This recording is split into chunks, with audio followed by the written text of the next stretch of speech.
Hey everybody, I hope you're all well. I hope everything's alright for you. Video I'm doing, bit of a, might go on a bit this one, so probably better get you a drink. Right, I'm going to go off because it's like a combination of a lot of things, so I'm going to go over them all, and it's like accumulated up. So, well, I've even made a list, because it's, well, there's a few bits I want to go over and a few bits that have happened, and so that's where we're going. But I'll set off. I mean, like, obviously you've had videos, Fabrication Friday, you've also had your Workshop Wednesdays and that, and there's been feedback and stuff like that. But I went to a show yesterday, there was feedback from that. But really, it set off, like, really, and this like idea I had. I mean, I wasn't going to do one at show. I knew I was going to do this show at Wentworth, but I just thought, nah, I'm just going to go around and take a load of photos. And to be honest, I went to relax. I took Lincoln and I went and sat at the back of it, that way anyway. But I'll get onto that in a minute, but we'll go back to Saturday. I mean, Saturday I was in, and I even tidied my desk up, which is not like me. It's been piled high for ages, and I just thought, no, we'd start moving in. You know, you get a lot of feedback, you're not getting any younger. We start pulling things as I want them to do, like I've said to you for a long time. And then I thought, I'll go and see my mate, so I'd got done, and John, a very good friend of mine, you've probably seen him, I took him out in Lincoln, I went up to see him and stuff. He's had a stroke, but he's home now, and he's got carers coming a couple of times a day, but he won't be driving again, so I thought, I'll go over, and I'll get his cars going, which I've got a set of keys for his cars. Obviously, don't leave him with keys right out in case he probably tries to escape with one, but I very much doubt he would, but that's idea could go into his head, I suppose. But I have a set of keys, because I used to look after all his cars down here, so I've got keys for all his cars. And so I went to saw him, and we went in, we got his SP250, brought her alive, it were on a trickle charge, and we sorted that. And then after that, I went to MG, and to be honest, MG, it's only just had a trickle charger put on, because he got the delivery of the MG and he had his stroke prior to driving it on his 80th birthday, so it's never really turned the wheel. But the garage had a fault. I mean, he had his garage altered, and a builder were in, and it obviously leaked, and when I went over, the car was like wiped off, it oxidised to death, but it's obviously caused a couple of issues, and to be honest, I think it's like probably taking batteries, and so there were electrolysis unbelievable on terminals, so that were a non-starter, because it needed rectifying. So, but what I'm going on about that is, I mean, that's just an example of a car. I mean, that car stood idle for 12 months, and it's like been idle 12 months. Well, in the space of 12 months, I mean, the car got oxidised. When I realised there was this problem with water in there, I blathered the car in WD-40 and stuff like that. And then I just said to the family, look, you've got to get this ingress of water sorted. You don't want to. Last thing you want is a pond in your garage when you've got two classic cars. So obviously it's not been rectified. Bit looks at it, but this is a problem it's caused. The car's just sat idle. I mean, the car's beautiful to look at, everything, but just something silly like this can be a trigger that gets them unreliable. And this is about maintenance, you know. I mean, anyhow, so we couldn't get that one going. So I took bits off. I'll go see him again. He's a very good friend of mine. I'll go see him next week. A couple of batteries. In fact, I'm going to put 2 batteries on it and get a trickle charge on it. They're live. Whatever family's going to do with them, they're resolved. Then it's a serviceable item. But it could even probably end up coming back in for once over, because it's so long it stood idle. But I can drive it up and down road, see what it's like. You know, it might just want a bit of a run out, but it should just want a bit of a run out, because it was a fully restored car. So, but these are just like an issues about, like I've just explained. I went to open. But anyhow, that were all. I got sorted out what I needed to do. I had a drink of tea with him, bless him, and then pat the dog and get dog a treat, and had a walk around his garden, and because we're obviously friends, and then I came back. Then obviously, well, it was nice. It was a nice experience for me, and it probably was nice for him, because he liked seeing his cars come back up to life and seeing a bit of something going on with him, you know, and something to keep him interested. I mean, he's 81 now, so. But then anyhow, yesterday, came in early, but came in Zephyr. I mean, Zephyr as always, fires up, came in, and I thought, well, because it show's only at Wentworth, I'm going to take Lincoln, and it's not so far, so we're not shoving loads and loads of fuel through it. So I went to Lincoln. I mean, I came in, washed it, shot back on, fueled it, a bit better clothes on, chucked a chair at bolt, and off I shot down. I went with first pull on Keith Lincoln when I fired it up, because even just stands. I mean, it's been gone through, as you all know, and car's right. I mean, it's also got an electric pump on, which I think is a big advantage for a car. I mean, it had mechanical one on that that's failed, but I've told you when I've been out driving. But this one, it's like, well, it's just there. It obviously filters up. It's got a filter which I can, what is it? It's a regulator as well, so I can adjust it perfect carb setting. And off it goes. So, gets to the show, anyhow. We were right at back all American cars. It didn't matter to me, so we were right at back, and it were right on the road as they all come in. So, you got best view really. I didn't have to go too far to look at cars, because I saw them all coming in and I saw them all going out, because I want to ask people from show. But when I got to show, it was really interesting, because like I said earlier, I was going to go around, take a load of pictures, do a bit of a video and like show this one at this show, but some of it were a bit repetitive, because a lot of the same stuff were there. But people coming to meet me, I mean, I was talking to a chap who he had Sammy were called. He used to have odd bits of American stuff. He used to buy X-Forces stuff and stuff like that at Barnes, and he was talking to me. He must have been his nephew or something. So, and we were going all old times. I had other people coming up who were talking to me, and they were referring to like all old Yanks. Like, well, we're even going over. It used to be a club called Yanks. Apparently, it's still going. And it's still in existence. We're on about people in that, and I mean, obviously people have passed on, because that's a long time ago. I'm talking 80s, stuff like that. But it was really interesting. I had a lot of people come take a flyer off me regarding having work done and stuff like this. Even had a lad come and he were on about he'd got a 39 Buick and it got a timber frame. They didn't know what to do with it. Which I can't help them out. And I just said, yeah, I can help you out if you're stuck, But they were all telling me the same old story that I go on about. That, well, they're fighting now. I ain't got anybody to do stuff, and it's getting hard. I mean, I had a lad come up to me with a vet, and he were on about some stuff, and I said I've just had some vet jobs in here, and to be honest, I think customer who I've just had in here, I didn't think he had any idea the length of time that it can take, because, I mean, this car were old, and so it took forever for me to get UJs out of drive shafts. They were just absolutely solid. I mean, if they just didn't want to press out, they needed heat. So you've got to do what it got to do, and it took time to do, which obviously cost money. So, but anyhow, we were chewing fat quite a bit. Quite a few people were talking to me. It was interesting. To be honest, it was a bit of a lazy afternoon. It wasn't really like me. I don't know whether I was just tired but I tended to just sit in my chair, talk to people when they spoke about, obviously a few wanted bonnet opening. I mean, I had to fire it up a couple of times because it was losing its vacuum, and they were all saying, oh, it's like winking at you, because one of the eyes were open, I just put vacuum back onto well,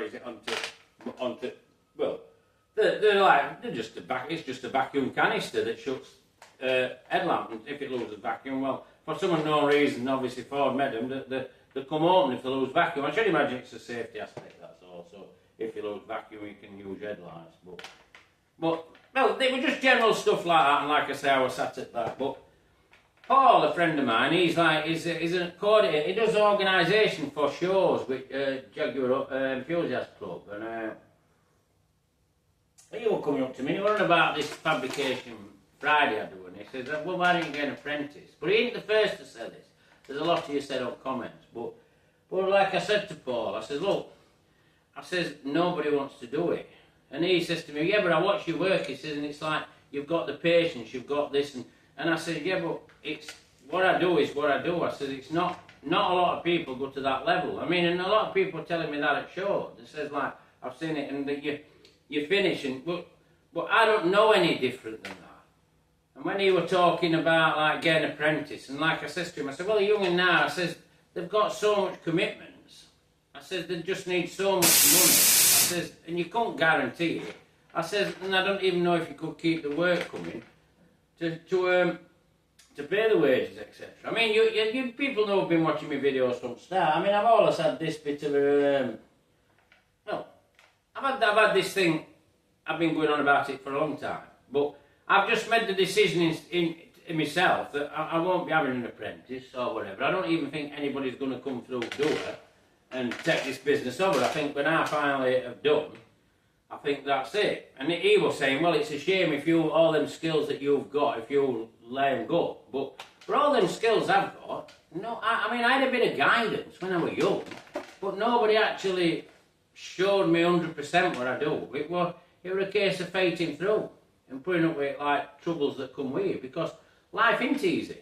And in my eyes, you're just like, well, if that's what you've got to do, that's how you've got to sort yourself out and get it done. And that's what I do now. I mean, I don't think my life's easy. I mean, it's enjoyable, you know, but there's times it can bog you down, but you just think, let's get it done, let's get it done, let's get it done. And I don't think that sort of mentality is really there. I mean, it's the same with, I do all trades, whether I'm painting, fabricating, upholstery, putting glass in, seals. It don't matter. You know, you all know, you've seen. I turn my hand to the lot and just produce the product. But I don't know as now that people have got that like all-round ability. I don't know if somebody's. I don't even know if people are hungry anymore.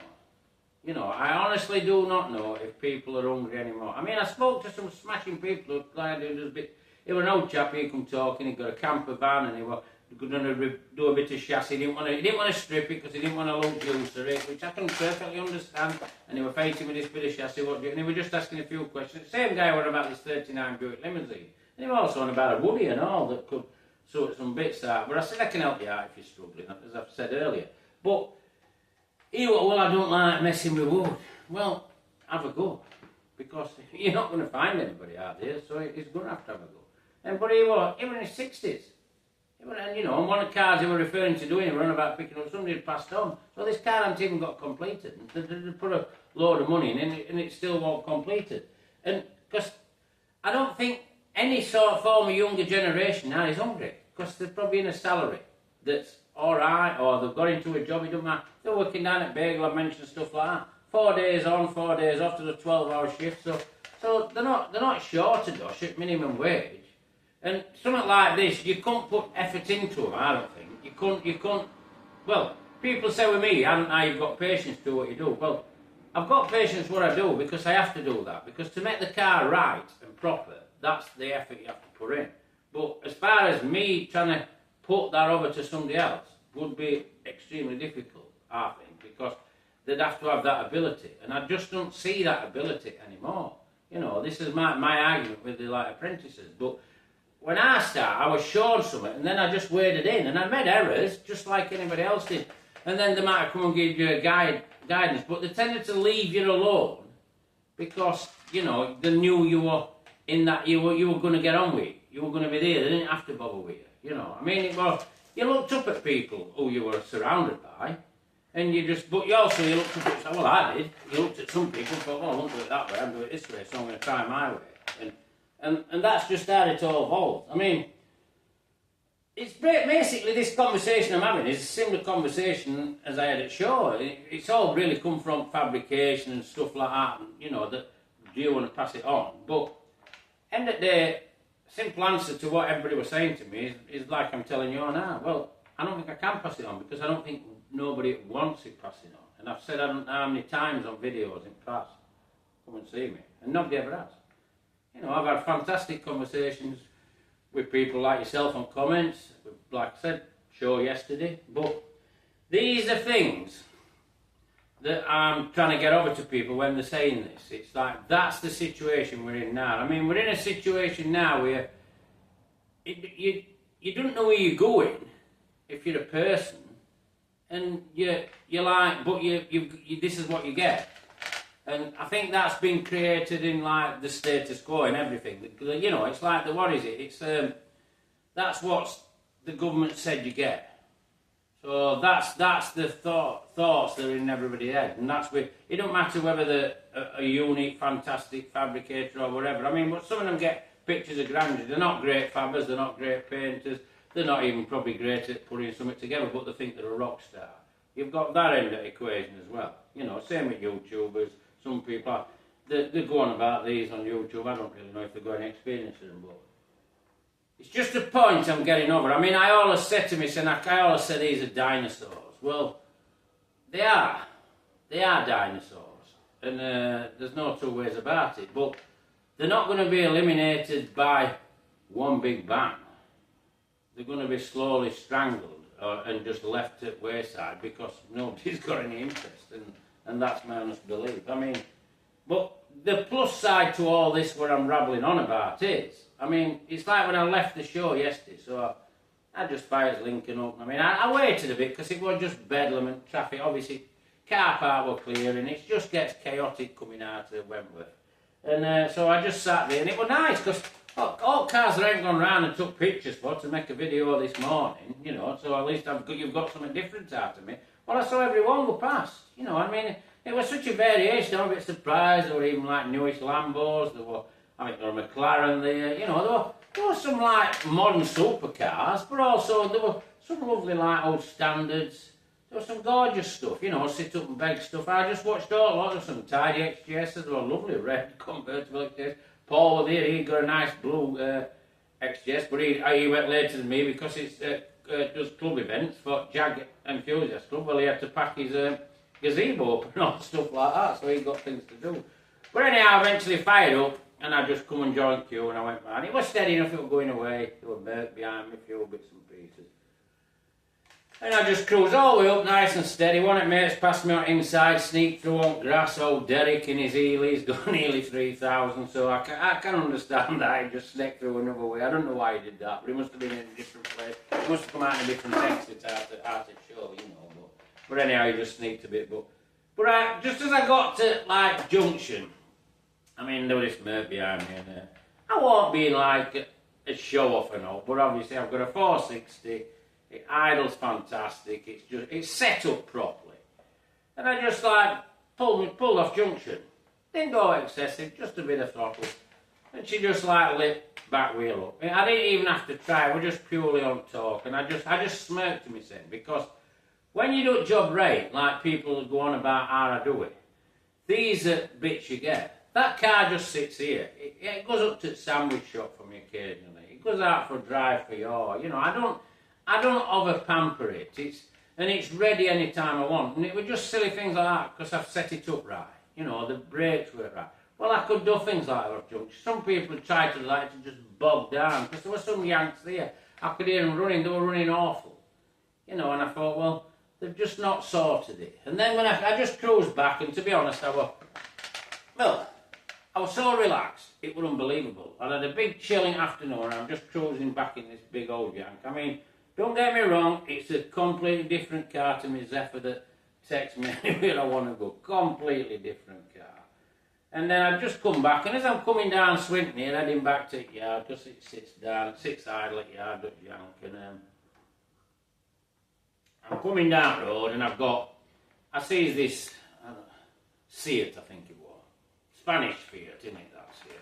And it's like, I don't know whatever they are. I've seen these cars, like a Golf GTI thing, I mean, I don't really know what they are. And I seen him behind me, and he's like trying to get, we're getting a bit near in all fairness. So, they were like following me all down Swinton, so I'm coming down Swinton, and I can hear like music, he's got bird in with him, obviously he's impressing his bird, young lad in his car, and obviously there pulls a bit of junction at bottom here, and behind me, there's a bit of traffic coming forward. So, anyhow, then when I glanced in my mirror, I sees there another one, and I thought, oh, so I'm thinking to myself, all right, this is like, I don't know, in my eyes, my translation, it was like a pair of poodles that were like probably trying to aggravate, I don't know, probably the best word to use. They're a Rottweiler or something, you know, that's how I saw it. And then, you know, they were like behind me and there was music blaring out, and obviously I couldn't go past the traffic, you could see they were like getting a bit impatient. So I just come off junction and I floored Lincoln, and well, it's obviously she just lit them up properly, and I just went up road, disappeared in the clouds of smoke. And when I just glanced in my mirror, they were both just sat like at junction still looking up, watching like a bit amazed, and I just thought to myself, well there you go mate, you know, it's not all about what you've got now and what's going on, and these big old cars can still do something. So, I mean, the way I just described it, it was like probably couple of poodles coming to aggravate a dog, a bit of yapping and barking, and then they probably thought, I don't think we better do that again. You know, it's a bit different. But anyhow, that's enough of me going on. Just getting a few points, so whether you watch it or not, it's another matter. But give a like if you like video. Subscribe to the channel you want to see more stuff. And pass a comment. But just some things that been going off on channel that I'm just going over, and just a few bits of stories. So I mean, probably getting relaxed and being a bit of a fruit bat in my own Lincoln like. So catch you all later. Take care everybody, and bye for now.